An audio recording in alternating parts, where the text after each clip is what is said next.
Welcome to the HTK series, where we discuss strategic forces issues of the day. HTK stands for Heather, Tom, and Kari, but for you defense wonks out there, it also stands for Hit to Kill. On September 22nd, Russian President Vladimir Putin announced that Russia is willing to continue to abide by the limits established in the New START Treaty for 1 year following its upcoming expiration, if the United States agrees to do the same. President Trump has since said that the proposal sounds like a good idea. President Putin offers to keep limits on nuclear arms for 1 more year to then hopefully negotiate a new treaty. Sounds like a good idea to me. Mr. President. The New START Treaty was signed in April 2010 and entered into force in February 2011. It sets numerical limits on U.S. and Russian strategic nuclear warheads, delivery vehicles, and launchers. After being extended for 5 years in 2021, the agreement is set to expire in February 2026, and its verification mechanism has been defunct since Russia suspended its cooperation with the bilateral inspection regime established in this treaty in February 2023. So, was Putin's offer genuine? Should the Trump administration accept Putin's suggestion to informally extend the limits of this treaty? What would continuing to abide by New START limits mean for U.S. deterrence and modernization plans? I'm Kari Bingen, Director of the Aerospace Security Project here at CSIS. Here to unpack these questions and more, I'm joined by Heather Williams, Director of the Project on Nuclear Issues, and Tom Karako, Director of the Missile Defense Project. We'll also take audience questions, so I would encourage you to submit those, and I'll get those right here at the table. So Heather, let's start with you. And give us a bit of a 101 here. What is New START? This was initially signed in 2010, ratified in 2011. What were our motivations back in that time frame? What did New START cover and not cover? And give us a better sense of that, a security environment and the policy context and debates happening at that time. Yeah, I think this is the perfect place to start because arms control is a product of its time. It's a product of the environment in which it's negotiated, envisioned, and in which the implementation starts. And so I would ask everyone, bring your minds back to 2010. The world was really, really different. It's actually worth taking a few minutes to think about just how much the world has fundamentally changed in 15 years. So in 2008, 2009, 2010, we had these series of op-eds from the Four Horsemen, from really senior strategists and statesmen who were calling for the peace and security of a world without nuclear weapons. And I think it sparked a lot of optimism about nuclear reductions, a future for arms control, working towards nuclear disarmament. And then in April 2009, you have this huge speech by Barack Obama, the Prague speech, also calling for the peace and security of a world without nuclear weapons. It is worth emphasizing in that same speech, Obama did say, it probably won't happen in my lifetime. One of the nuclear experts in the field likes to say the Prague speech is a Rorschach test of where you fall on nuclear issues, and everyone has a favorite half of the Prague speech. I think he got a Nobel Prize for that, didn't he? He did get a Nobel Prize for it. The Nobel Prize speech, though, also emphasized, there is evil in the world, and there is still a role for nuclear weapons. But at that time, when you had the Four Horsemen article, Obama's speech, there was this kind of enthusiasm and optimism for nuclear reductions. This is also a time, this is pre-Ukraine 2014, obviously. Russia was at that point a strategic partner, I believe was the term that we were using for them. This was before China's massive nuclear buildup, which we have particularly seen in recent years. The other pressure point at this time was that the START 1 treaty was expiring in 2009. And I think the U.S. got a lot of benefits from START 1. We got a lot of transparency into Russia's strategic capabilities, into their strategic forces, but also more transparency and dialogue as well. And so that was all coming to an end. And there was this sense of we can't just let this die. We want something to replace it. The one other contextual point I want to flag that I do think was important, that was the year of the Nuclear Non-Proliferation Treaty Review Conference, which was in the spring and summer of 2010. And that treaty, or that review conference rather, concluded with a 64-point action plan. It's one of the most ambitious NPT review conferences in history. That too was a product of the environment and a product of its time, and just captured all of this creativity, momentum, and ideas around arms control and disarmament. And so in some ways, New START was kind of this natural progression. Don't get me wrong, a lot of work went into this, but that was the mood. The mood is obviously very, very different now. You know, since then, Russia has violated almost every arms control agreement they're in, and I'm sure that we'll get to that. But so what New START actually is, it limits the U.S. and Russia to 800 delivery vehicles, 700 launchers, 1,550 warheads, all operational, strategically deployed. New START also comes with really intrusive verification mechanisms, a bilateral consultative committee, and so the main bumper sticker about New START that the lead negotiator Rose Gottemüller always says is it brought predictability and transparency. And that has kind of been the legacy of arms control. You know, New START, it wasn't just a product of its time, it is also a product of an arms control tradition. The US and the Soviets really started engaging in strategic arms control in the 60s after the Cuban Missile Crisis, and then you have SALT I, ABM Treaty, INF START. I'm sure we can talk about the importance of that legacy. But that gets us to kind of, the current predicament, so to speak, which is arms control, if arms control is a product of its time, is it still something useful today? Do we want to lose that legacy and all of that transparency that has been built up over time in that relationship with Russia? Or do we want something different? Because the world is just so different now than it was at the time of 2010 New START. The last point I want to make on this is that New START did come with a commitment to a pretty ambitious nuclear modernization package, which I know you both were involved on Capitol Hill at the time of that, and so really curious on your insights. But all to say, New START wasn't just done, yes, arms control, without recognizing the importance of a strong deterrent at the same time. So Tom, you and I were both up on the House Armed Services Committee staff in that 2010-ish timeframe. What do you recall? That was a bumpy time on this topic, and maybe it's a function of where I am on the spectrum and where I was on the spectrum then. That some folks had a lot of reservations at the time about New START, and this was also the time, the heady days of John Kyle, for instance, holding up the treaty in order to get. There was 1251 report, but also fundamentally in order to get the nuclear modernization thing kick-started. And so those things really went hand in hand. And I'll say, back to the heady days of the Four Horsemen and such like that, those op-eds were coming when it had only been a couple years when the 2010 NPR came out and said that non-pro is the biggest priority for the nuclear agenda. And some folks, I think at the time, disputed that. I think some of the headiness perhaps got away from us.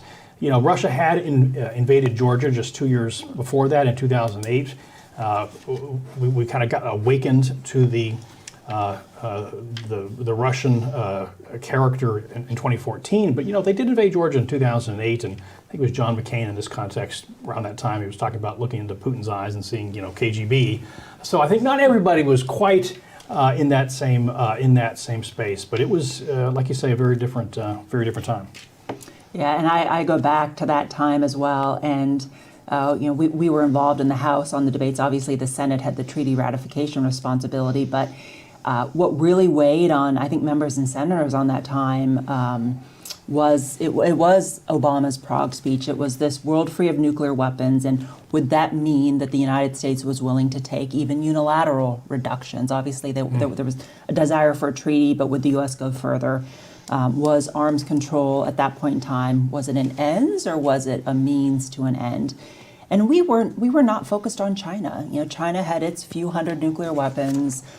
We did not see this massive expansion that we've seen now. So it very much was focused on Russia. And there was clear recognition as well, I think on a bipartisan basis, that we have aging weapons that we had not paid attention to for a couple decades, an aging weapons complex and nuclear infrastructure.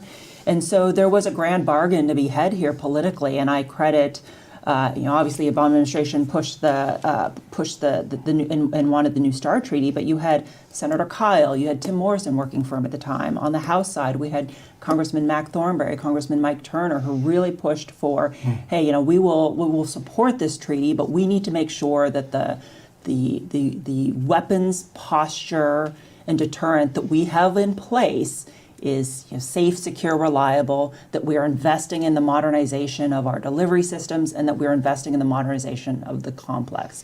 I think that was a smart grand bargain. I think so. It's taken for granted now that the program of record for nuclear modernization, well, of course this is what we're doing, and the dispute is whether we should be doing more. But it was by no means to be taken for granted in that time. It had to be created, as it were. And the threats changed significantly, which I know we'll talk about. But Heather, let's go back to you. Okay, what is Putin's proposal, and what do you think is motivating him to make this offer? Right, so as you said in the opening, Putin has put this offer on the table. It's also come from the Ministry of Foreign Affairs and some other senior officials.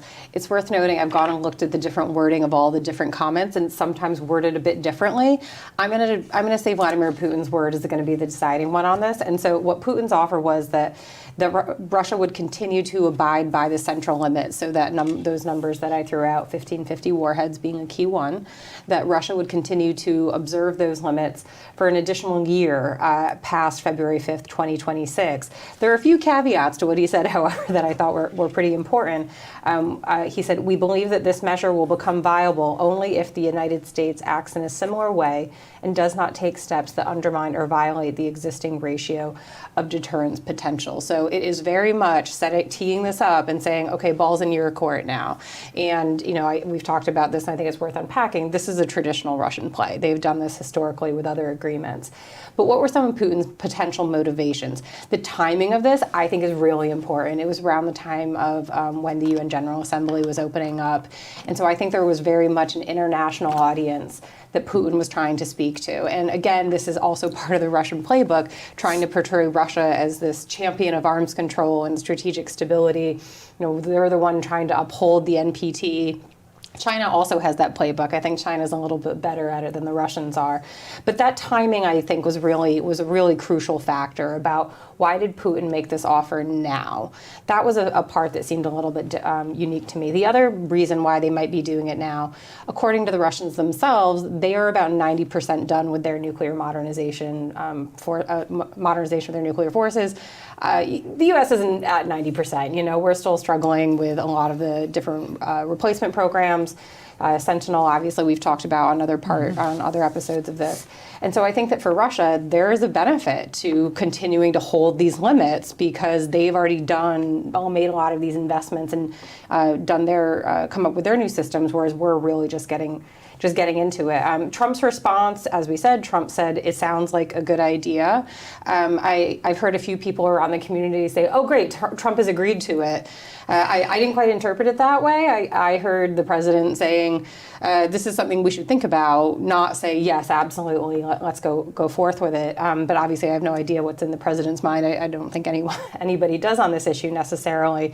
I actually think that the president's response should be taken as an offer to open up a dialogue on this. And so I think there's some pros and cons to taking up the Russian offer. The upside is that Russia has rejected any sort of arms control dialogue for years. The Biden administration made at least 4 offers for a strategic stability dialogue. The Russians said no. They have been violating withdrawing from agreements.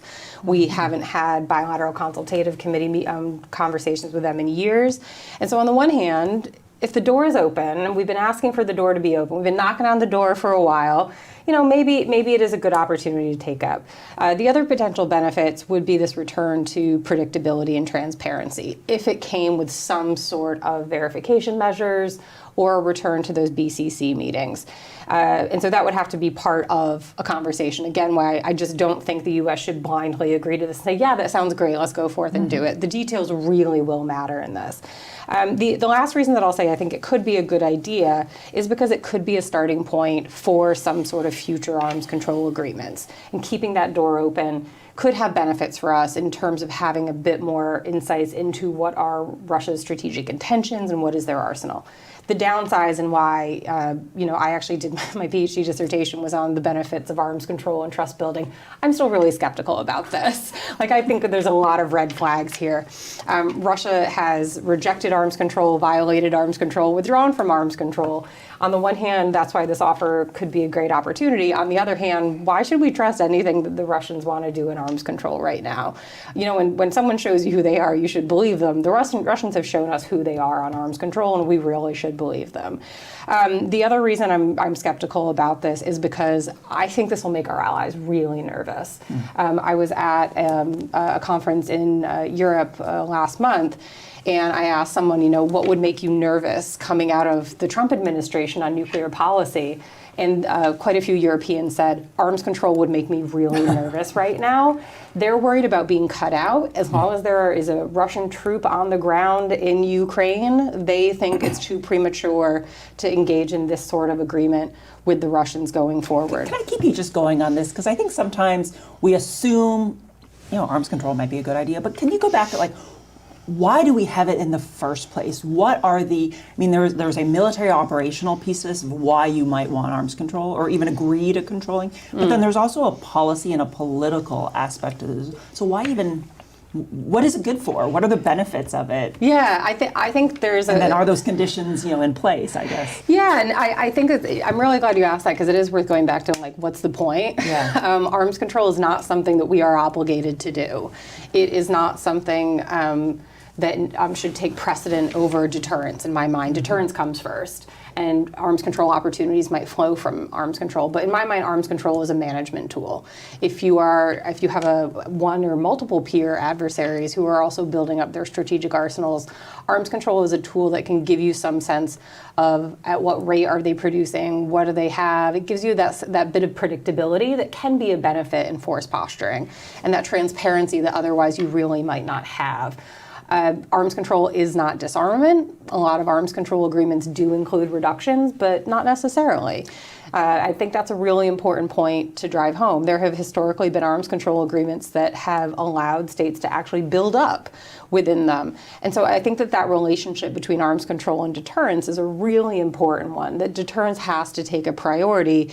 And for example, in the 1980s, folks in DoD were redid some of the targeting plans and identified opportunities for cuts in U.S. strategic forces. That contributed to INF, that contributed to START 1, the presidential nuclear initiatives, but it really has to flow from the broader national strategy and defense posture, which I'm sure we'll get into since an NDS is coming up sometime soon. But I'll also say arms control is not an automatic. It is not a given that you have to do. The one additional point of context I will add, though, which might contradict some of what I just said, we are part of the NPT, which includes an obligation I'm trying to remember the exact language, negotiate a cessation of the arms race at an early date and make progress towards general and complete disarmament, something like that.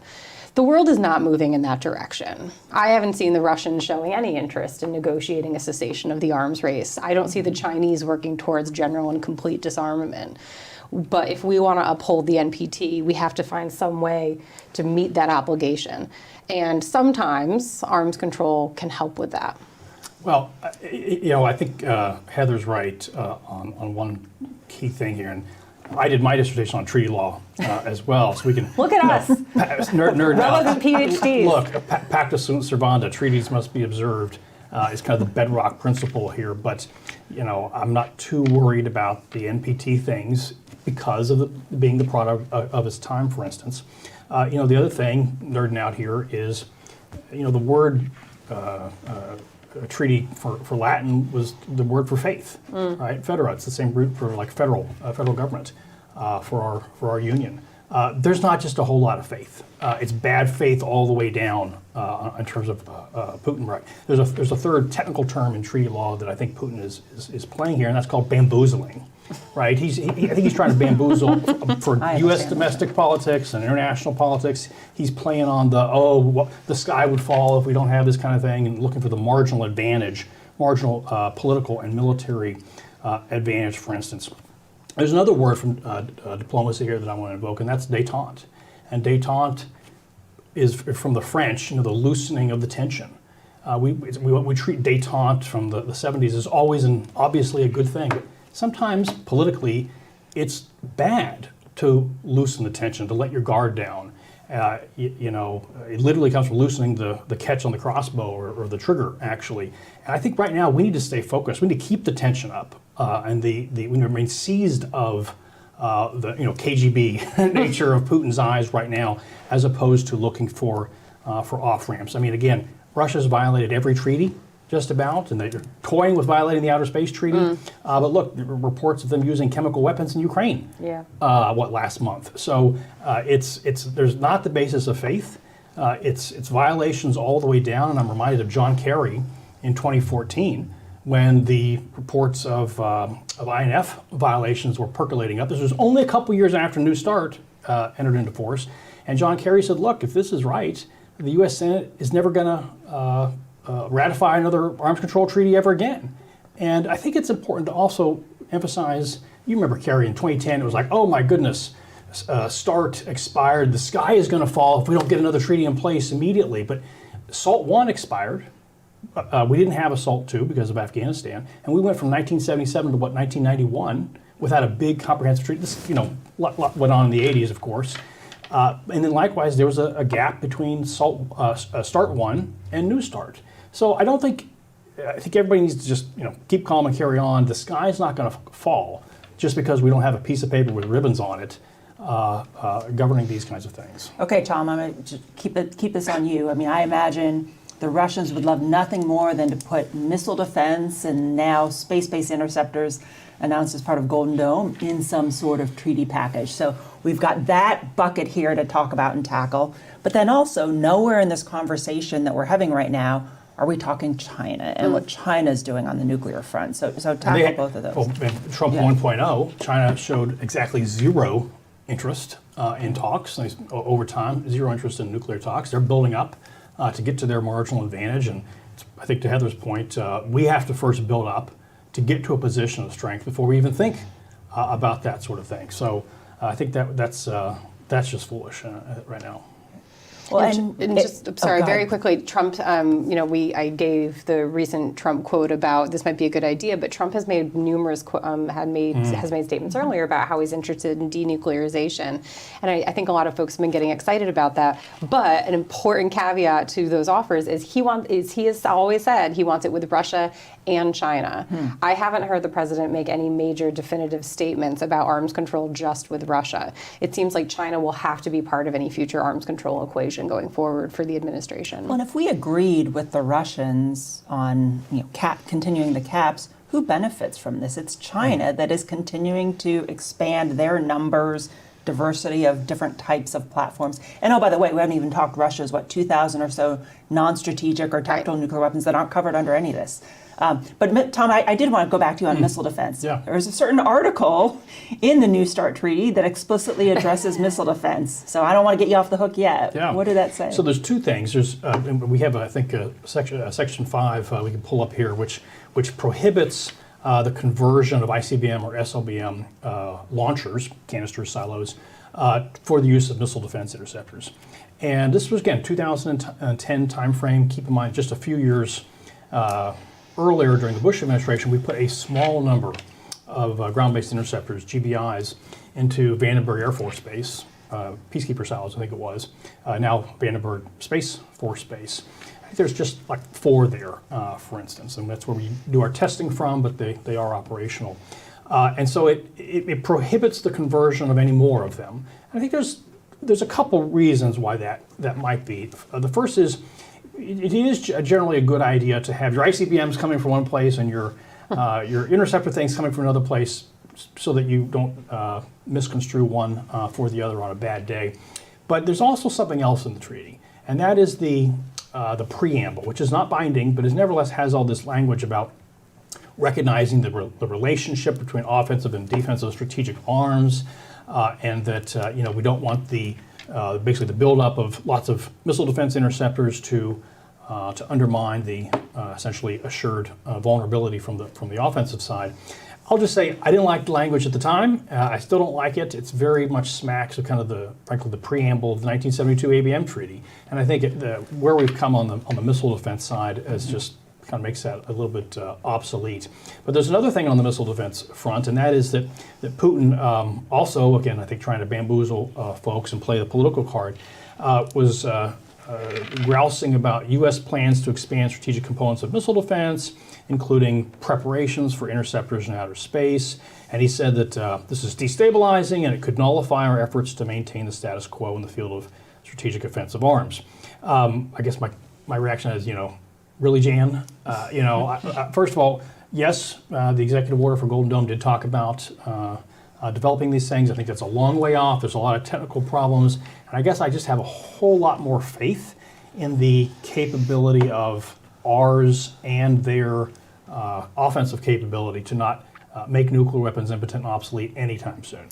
And we just did a couple of weeks ago, right? A whole discussion on China's military parade and all the different weapons that they were parading. I mean, let's remind ourselves both China and Russia have their own national missile defense systems that they're not putting on the table in any of these discussions either. Well, the whole militarization of space thing is one of their favorite cards to play. Both Russia and China actually, it's one of the things they work on together is kind of the diplomatic game of putting the onus on us for just about anything weapons in space, although they don't seem to have a problem with putting their own weapons in space, various kinds. No. Okay, so question here, Dr. Roberto Gamara offers, I propose we discuss Putin's one-year offer in the context of the three major nuclear powers, nuclear triads, and look at it in the context of a trilateral, multifaceted competition. Thoughts on that? Yeah, that sounds like a great idea. Anyone who knows how to get to the Chinese to the table, don't hold back. Tell us what the secret sauce is here. So many efforts has been made, as Tom said, to bring the Chinese into some sort of dialogue.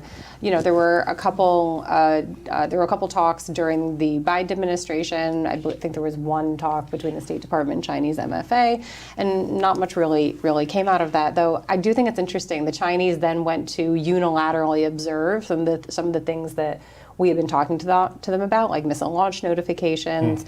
And so all to say, I do think it's China is probably going to do arms control very differently than how we have done arms control with the Russians. So I don't totally want to totally rule out the prospects for Chinese arms control right now. But from the Chinese perspective, what are the incentives to get involved in these dialogues when the U.S. and Russian strategic arsenals are, orders of magnitude larger than China's? New START is 1550 operational, strategically deployed warheads. That's not our total arsenals. As you said, Kari, Russia has, 2,000 tactical nuclear weapons as well.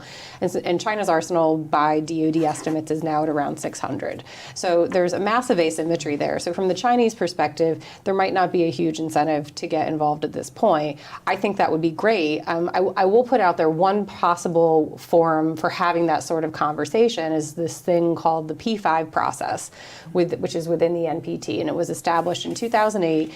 If you want arms control with Russia and China, this is the only game in town right now.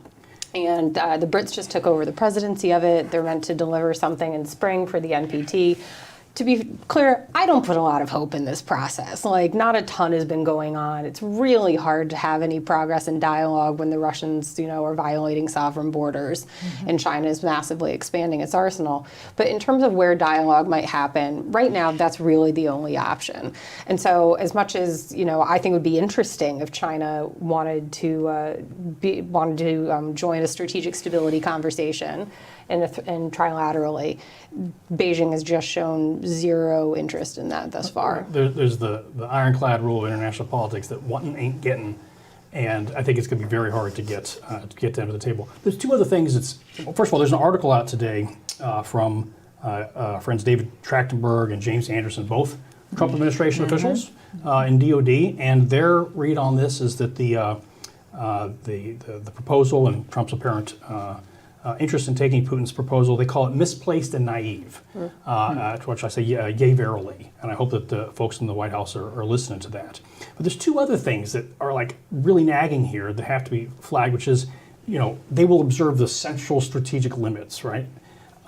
Central numbers and that kind of thing. But there's still the verification thing. That's right. And that's been suspended for a while now. So we're supposed to trust Putin, who's invading Ukraine and violating every agreement he can get his hands on, without any verification measures. And in addition to all of that, if that wasn't bad enough, there's the provision of the treaty, which stood up this bilateral consultative commission, is that when you have new exotic strategic systems that pop up, you're supposed to be able to raise that. Well, guess what? It's kind of convenient that the suspension of the verification, the suspension of the BCC means we can't raise the new, Dr. Evil toys that they've been displaying over the past couple of years. Well, and that's the question from Leo Michel at the Finnish Institute of International Affairs. He asks, given Russia's record of non-compliance with nuclear and non-nuclear arms control agreements, what are the risk versus benefit considerations in extending the New START limits without a verification regime in place? I mean, I think it would be a massive risk. And just to tease out a few of those points, Eric Edelman and Frank Miller wrote a piece a few months ago that tracked Russia's record of compliance and non-compliance and found that Russia has violated or withdrawn from 9 arms control agreements since Putin came to power in 2000. That's a lot. That's really high. That does not exactly set a message of trust that we should What's take. the denominator? Not many. Not many left? There's really very few left. There's the Outer Space Treaty is clunking along. We'll see what the Russians do with that. There's the Antarctic Treaty. Okay. Things like that we still have going on. But I also want to clarify something about what extend New START really means. You can't legally extend New START. It's already been extended by 5 years, and there isn't an option for an additional extension. What Putin has proposed is to observe the New START limits for an additional year. And I think that's an important clarification, because it isn't like you're still going to have treaty law necessarily dictating what you say. It's not necessarily pacta sunt servanda, so to speak. I think the lack of verification, but also the lack of the BCC, Tom's point on this is really important, that there are new systems coming online and we don't have the usual forum for those dialogues. So, the question for our show is, should the U.S. extend New START limits? My answer to that would be not yet. First, we have to get the Russians to sit down to a strategic stability dialogue.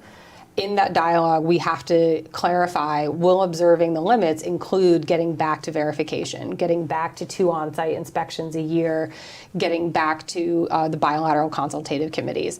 And I think that should be a minimum prerequisite just for observing the limits. If you want to negotiate a new follow-on, it's not going to I don't think it should look like New START. The world is a very different place, but also arms control has to flow from your DoD requirements and priorities. Right.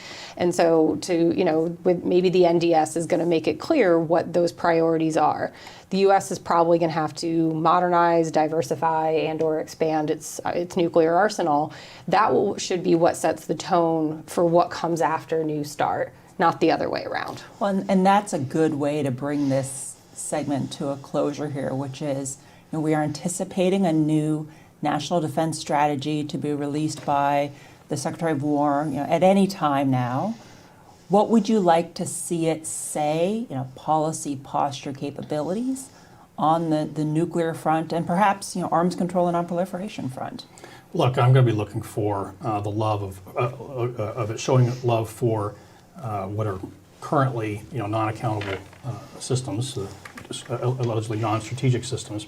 I want to see what it says about LRSO and Slickaman and that kind of thing, because of course everybody knows Russia has an enormous advantage. And look, this was back to Rose Gottsmuller when the Obama administration was trying to get a New START follow-on way back in the day. It was supposed to cover the entire nuclear arsenal, as opposed to just those were allegedly strategic. So looking for that. Obviously, I'm going to be looking for in the NDS, what it has to say about Golden Dome and the relationship, that interrelationship between offensive and defensive weapons. I'm hopeful that it will not have the kind of language I think we've seen. I think it was the Obama era on that front, in addition to being in the treaty. So I'm hopeful that it won't have that. But I think what they really need to do, and this has been a pet peeve of mine in terms of the Golden Dome stuff, is they need to begin articulating what is it that they're trying to do with the Golden Dome effort. What is the strategic logic? How does it fit together and contribute to deterrence so that you can better answer the Putin aspersions about upsetting strategic stability, being provocative and destabilizing, that kind of stuff? My wish list for the NDS with wherever a nuclear posture fits within that, I've got 6. I'll go through them fast though. First and foremost is just identify what the priorities are for the force posture. It should be regional deterrence, strengthening extended deterrence, and coming up with a strategy to simultaneously deter two peer competitors. Second from that, it is going to probably have to signal that the U.S. nuclear arsenal has to, at a minimum, modernize. Like, we really have to execute this program of record. But beyond that, how can we diversify the forces? We don't have a very flexible force in terms of diversity of platforms, dual capable systems, but then also possibly expand. I would point out that actually doing those things, modernize, diversify, expand, it might also bring you some leverage for future arms control agreements. Right now, we don't have a lot of leverage. There isn't much fat to trim on the U.S. strategic arsenal right now. And so you do those things not for arms control, you do them because it's the right thing for deterrence, but you might get some arms control leverage in the process.